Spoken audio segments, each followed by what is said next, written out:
Come on in. Have a seat on the couch. Enjoy the stream from the On Tech Circle presented by jaysfromthecouch.com and the Jays from the Couch radio podcast. We come at you every Tuesday at 7 p.m. Eastern Time on the brand new, well, not really brand new channel, but brand new programming on Jays from the Couch YouTube channel. You can also go to the Jays from the Couch Facebook page. And because they're still presenting the On Tech Circle, you can go to the Jays from the Couch Twitter handle at Jays from Couch and pick up the live feed there. I'm the Feckless Wonder, Steve Feck, the Brian Burke of Jays from the Couchers. Apropos, since we're streaming live here on the YouTube channel from my hometown of Pittsburgh, Pennsylvania, and Brian Burke is no longer torturing you. He's here to entertain us here in the States. Lots of great programming presented by Jays from the Couch. Of course, the satellite of love, the home channel, Jays from the Couch radio podcast comes at you every Sunday, 7 p.m. Eastern Time. It is also available on the places we talked about before, Facebook and at Jays from Couch. If you don't catch the live stream, you can always go back anywhere you get your podcast, Apple, Google, Stitcher, Podbean, Spotify. Jays from the Couch should be there. If it's not, delete that particular podcast provider. But more importantly, here on the YouTube channel, every Thursday night at 7 o'clock Eastern Time. That's right, Jays from the Couch dominates the 7 o'clock Eastern Time slot. It is Sunny Side of the Dome, presented by my very knowledgeable colleague, Karen Suter. She is the ultimate Blue Jays fan, and she knows how to make a show for the Blue Jays. Coming up this Thursday, Karen's going to talk about the infield, how it should line up, how it may line up, and I think she's got some really interesting analysis and ideas about how the offseason and how the new Blue Jays infield is going to lead to wins in 2021. So make sure you catch that this Thursday. This is a conversation. I'm not talking at you. I'm talking with you. So if you are checked into the live stream, you can send along your questions, your comments, your critiques. Try to keep curse words to a minimum because it might flash up on the screen accidentally, and we don't want the kiddies to be horrified. And the other thing to think about is that when you're looking at all the different programming that we bring to you, there are some very, very distinct approaches to it. I mean, I joked about the Brian Burke of Jays from the Couch, but I speak the truth really as I see it. It doesn't mean that I'm necessarily right. I think I am most times, but it doesn't mean that I'm right. And it doesn't mean that you have to agree with me to tune in week after week after week. You're going to be entertained. I promise you're probably going to at least, in spite of yourself, at least chuckle once. And hopefully you'll be able to join in the conversation. You can follow me on Twitter at US of Jays, and there's also a US of Jays Facebook page. Before I get down into the meat and potatoes of the episode, I kind of tongue-in-cheekly dubbed this show Spring Complaining because I'm not going to go on any Ross Atkins rants, I promise. I mean, I've pretty much beaten that dead GM horse as much as I can do, at least for the moment. I mean, I could go on and on and on and on and on. And I could actually have a daily show going on through the end of the regular season when the Jays are eliminated from the playoffs thanks to Ross Atkins and still not get to all the points about it. But I want to go in a different direction. I want to open up some different ideas, but there's three things that have happened over the last couple of days. Well, two things that have happened, one that hasn't happened yet, and that's the signing of Taijuan Walker. And since I'm on that subject, coming up tomorrow on jaysfromthecouch.com, my colleague Bob Ritchie is going to have a very interesting analysis piece about Jake Odorizzi and Taijuan Walker, about what signing them could or could not mean, and which pitcher is maybe better suited for the Blue Jays plan. So make sure you check that out. And since you're at jayscouch.com, there are just oodles and oodles of great articles. Chief Coucher Sean Doyle had a great article today talking about Pete Walker and the job he has out in front of him. If I'm Pinellas County EMS, I would have somebody there at every Blue Jays practice, every Blue Jays exhibition game, because if Pete has to keep witnessing what his pitching staff might be previewing for the upcoming season, he's a danger to himself, I'm afraid. So, but check out both articles from both Bob and from Sean right after the podcast. You might want to hang in and pay attention to whatever goofball stuff I'm going to be throwing there at you. But going back to Taijuan Walker, sign him already. Just what does Taijuan Walker need to do to convince the Blue Jays front office that he is the solution to the hole in their rotation? If I was Taijuan Walker, I would even pull the Andre Dawson gambit. Say, okay, give me, here's a blank contract from my agent. You fill in the figure. I want to be there. And if they don't jump on it right away, I would have my agent have 4 other contracts available for the Yankees, the Rays, the Orioles, and the Red Sox. Same proposition, because then he has more opportunities to basically say, suck it, Ross, for not signing me and pitching against the Blue Jays. I just don't get it. I mean, it's beyond me. I hear all the things. Well, he's been hurt. Oh, he's, when's the last time he pitched this many innings? You can say that about just about every pitcher out there on the market. Taijuan Walker was terrific when he was here. He was terrific in Seattle. He was great in Arizona before he got hurt. He was great with Seattle when he came back last year before he got traded here. Just sign him already. Seriously, just sign him. Now, James Paxton has signed in Seattle. I think that speaks volumes about how the Ross Atkins inning diet is viewed within the industry.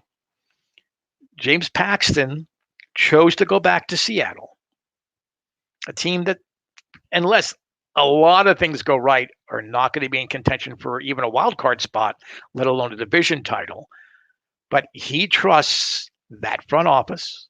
He trusts that medical staff, that coaching staff, to put him in a position to either get a big contract next year from the Mariners or go back out on the free agent market and prove that he is not washed up. And, I'm not, this is not he should be playing for a Canadian team. He's a Canadian native, blah, blah, blah. That's not what I'm talking about. I mean, technically, Seattle's closer to his home in British Columbia than Toronto is, but a natural fit. I mean, an almost perfect fit to fill that rotation spot. Again, Ross disagrees. And honestly, I'm not sure James Paxton was going to sign here, given what he has witnessed and what his agent has been able to surmise talking to other agents and other clients. I don't think he was going to sign here. So missed out on there. And former Blue Jay Kevin Pillar is going to be roaming center field at Citi Field for the New York Mets. Now, I'm not saying that Pillar should have been signed by the Jays. I'm perfectly happy going into this season with the outfield alignment that they have, though I do think that T.O. needs to be the DH. And as long as Randall Grichuk is around, he should be starting at right because he's just a superior defensive outfielder. But it shows what teams with money, teams that have come out and claim to make big splashes, actually do. Yes, Lindor was a big splash. And, depending on who you talk to, they kind of got played and screwed over by Trevor Bauer. I'm sure they're disappointed that he didn't sign there in New York. But the Mets spent the entire offseason picking up pieces to fill needs and holes that they had, to try to accommodate the roster that they had, and to give them width and depth, not only within the 26-man roster, but people you could put at AAA to start the season and bring up in case of injury, or if they just play their way onto the 26-man. Blue Jays haven't done that. They made the big splash. They signed Springer, which is great. They signed Marcus Semien, which is stupid. They did sign Kirby Yates, Tyler Chatwood.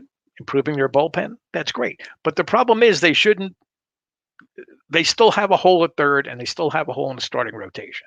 So teams like the Mets, with the Sandy Alderson and his mindset, they did make a splash because they made their team better and they added the depth. All the Blue Jays did, all Ross did, was make a muddy mess. It splashed, but the water basically just muddied up the waters. We don't know what's going on with the infield. We just still don't have a number 2 starter. There's just so many things we can go into that I just wanted to point out that the Mets, big market team, going to make a splash, did just that. And the Blue Jays really didn't. They belly flopped rather than cannonballed into the free agent pool, truth be told. The main gist of the show today is, it's Maundy Thursday. Or as you can see by the silhouette here, you can call it Fat Tuesday. So Lent is almost upon us. And for some of us, Lent means giving things up. It means reflection. I think in the case of the Blue Jays, we're well past reflection and Lenten penance. We need an exorcism. We need to exercise ourselves as Blue Jay fans of certain myths, certain misconceptions, certain unrivaled hopes and dreams that really need to be put away, at least for the 40 days of spring training. And ironically enough, Lent pretty much lines up with the beginning of spring training for the Blue Jays. And it also kind of runs right through just past opening day. So this is a perfect time for us to take a look at what Blue Jay fans need to do. But first, here's the exorcism. The power of box scores. The power of innings. The power of Gillick compel you. Exercise these demons. It's Lent. Get yourself in the proper state of mind for what's ahead here in 2021. Now, the obvious point that needs to come out is the Blue Jay fans need to give up even whatever string of hope you have of the team playing home games in Toronto anytime before June. Ideally, it's that last couple of days of June and Canada Day, July 1st series with the Mariners that the Jays can come back. But of all of the things that the front office has mishandled during this offseason, in many ways, this charade they keep going on is the most egregious. They should have come out much earlier than this, in fairness to their fans, and just said, we can't play in Toronto. Even if some miracle happens, we really can't play in Toronto to start the season. So, don't be. I realize, okay, they want to try to keep season ticket hopes alive, or whatever it is. These are different kind of times. Just come out and just tell the truth. Lord knows you haven't done that on the transactional front. At least with your fan base, get them ready. And then since you're going to have 15% capacity, that means you're going to have 15% increased revenues while playing down in Dunedin. So set it up. Have the ticket base already in place now for people like myself that live in the States and can get down there to watch a game if I want to risk, some of the COVID adventures going involved with traveling here in the States. But, get your revenues set. People keep saying, oh, revenues, we have to know what they are. How can we sign people? How can we trade for a contract? Well, this is another way of certainty. From a business standpoint, it makes sense. Just come out and say it. Don't keep dragging this out. Just come out and say it. The second, probably biggest thing that Blue Jay fans need to give up for Lent, may be the most important from a fan standpoint. Not a business standpoint, like they're not going to be playing in Toronto, but from a fan standpoint. It's time for them to stop piggybacking, if you will, the Tampa Bay Rays strategy of constructing a pitching staff. Once again, I'm not going to beat the dead horse. They need to sign Walker. They should have signed Odorizzi. Lots of things they could have done. But right now, it's probably too late. So this is the pitching staff that they have developed. And from all purposes, of course, they're not going to tell us because, God forbid that this dark, deep secret somehow gets into China or Russian hands and they use it against, Canada and the U.S. in some way to know how the Blue Jays are going to set up their pitching staff for 2021. The Jays are not the Rays. Kevin Cash is not Charlie Montoyo. And I'm not here to dump on Charlie Montoyo. Okay. I think it's kind of coming out more that he is more of a marionette than he is, I'm going to apply these strategies kind of thing. But Kevin Cash is a unique manager. From his days as being a defensive catcher, in many cases being assigned to one specific star pitcher to get them through games and give them confidence, he has a knack that I haven't seen in a long, long time of getting the best out of his players, especially his pitching staff. So, yes, the Rays have had to adopt this strategy because they have no revenue. I mean, the sad thing is even if, let's say the Jays were able to have 100% capacity at Dunedin, they would probably sell out the 8,000 plus seats, at the ballpark, and they would probably outdraw the Rays the whole time that they're down there. It's just a sad reality of the Tampa Bay baseball market. So they came up with this plan. They developed their pitchers accordingly. And that's how they go about it. It doesn't mean that I almost call us the Indians because of the Atkins Shapiro thing. It doesn't mean that the Blue Jays need to do the same thing. They're going to have to do it now because they failed to sign any big impact, big inning pitchers. But this has been the plan all along. And they are, unlike the Rays, who develop their pitchers specifically from the day they draft them to fit these little piggyback 3-inning bursts, maybe 5 innings if you're really good, like a Blake Snell. The Jays prospects, they certainly didn't pitch that way in college or as amateurs. I can't say they developed them that way coming up through the system. It's been 2 years really since we had a really full minor league season. This is going to hamper development.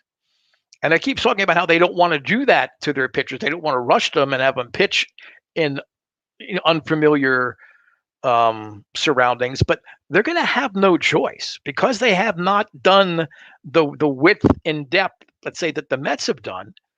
They're going to have to rush some of these younger pitchers into positions that they're not familiar with or not necessarily maybe even comfortable with pitching.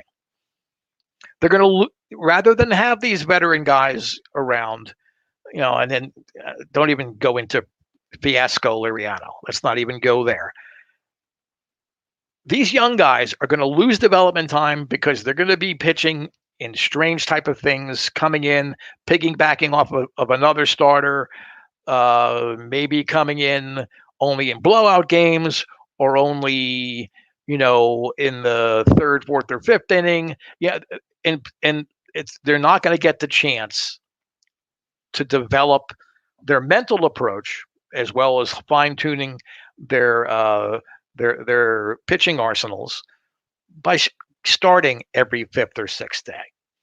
So we need to forget we're not the Rays. Stop trying to be the Rays. Stop supporting and buying into the myth that this recipe for pitching disaster that has been designed over the course really of the last 2 years is going to put the Blue Jays in. You can't buy into it.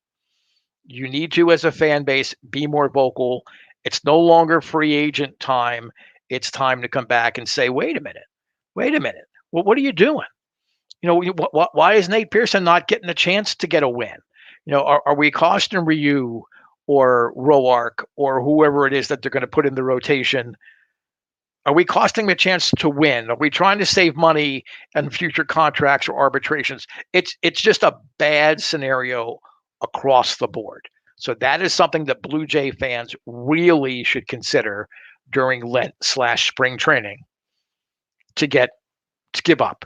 Do not support this approach to how they put together this pitching staff. And poor Pete Walker, he'll be drinking early, really early, by end of April, beginning of May, if everything breaks right. Something else, and this might be harder. This is more of a temptation, I would say, than a myth or improper thinking. You got to give up on Alejandro Kirk starting the year with the Blue Jays. Great prospect. By all accounts, great teammate, great person. And for someone of his stature and build, the non-athletic, non-JT Realmuto kind of catcher, but with just a tantalizing bat, of course you want him on the 26-man roster. You might even be tempted to have him on the taxi squad so he's immediately available. That is really the worst thing for a young player like Kirk. And Kirk is, 21? I mean, he has time to come up and make an impact with the Blue Jays. Get him at bats. Get him at least 200 or 300 at bats at AAA. Then bring him up to supplement things later in the season, because there's only so much Reese McGuire that Blue Jay fans can be expected to put up with. And I was going to have him as a standalone, get rid of him, but really we need Reese McGuire, at least for the first couple of months of the season, to fill in the gap, to back up Danny Jansen until Kirk gets those at bats, gets more comfortable calling a game, and can come up and contribute on a regular basis with the Blue Jays. So, and I know you don't like the way McGuire handles himself. We really shouldn't be jerking him around. There's all the Reese McGuire jokes. You can insert them here. He needs to be on the roster to start the year, at least for the first couple of months, and then we can just DFA him or trade him for anything. Just for anything at all, except for Derek Fisher. Just trade him away and move on, and then start grooming our younger catchers up to come up and make a deal. It makes all the sense in the world to have Kirk get those at bats down there. So it seems like a lot we're giving up already, but there's still a couple of things that we can probably comfortably, and upon real reflection, we can not have to worry about getting an exorcism in July and August when the Blue Jays fall farther and farther out of the playoff picture. We can actually prepare ourselves and know what it is that we're in for coming up in 2021. And you also need to give up any hope of Ross Atkins signing somebody or trading for somebody before the season starts. Give it up. He had all this time to get it done. He had the market flexibility. He had the payroll flexibility. He didn't get it done. He's not going to get it done now. He obviously does not have the confidence, either in his own evaluation skills or his staff's evaluation skills, to be able to go out and make the big deal. He's not Jerry Dipoto. He's not Sandy Alderson, who make the move. Billy Beane, make a move. If it doesn't work out, okay, well, at least we tried. Okay, at least we had a plan. At least we tried. We move on, and let's try the next thing. It's not going to happen. You need to give that up. Stop tweeting it. Stop using it as an excuse. Well, there's still time. There's still time. There's not time. Okay, they need to start putting this team. I don't want to call them ragtag because we've got a nice core with Biggio and Biggio and Bichette and Vlad Guerrero and Nate Pearson and Gurriel and whoever else you want to throw into that core thing. We've got the core there, but we have some very disjointed pieces that we need to find to fit together, come up with a lineup, come up with an effective starting rotation, regardless of how many innings they go, and figure out who's going to be a bench bat, who's going to go on the taxi squad. We need to do that now. Time is gone. He's not going to sign anybody unless somebody falls in his lap. He's not going to make a trade. Give up that hope. It's gone. It's over.